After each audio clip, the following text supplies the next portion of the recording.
Baik, sebelum berpisah, satu perkembangan terkini yang baru kami terima, Istana Negeri Sembilan menasihatkan parti-parti politik tidak mengaitkan istana semasa ceramah atau kempen pilihan raya negeri tahun ini.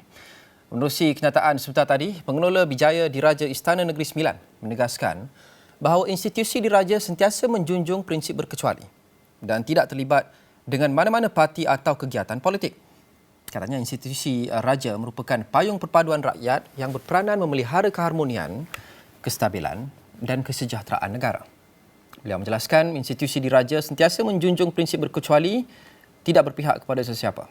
Sehubungan itu, sebarang dakwaan, kenyataan, gambar, video atau bahan yang mengaitkan Istana Negeri Sembilan ke bawah Duli Yang Maha Mulia Tuanku atau mana-mana ahli kerabat diraja dengan mana-mana parti politik adalah tidak benar.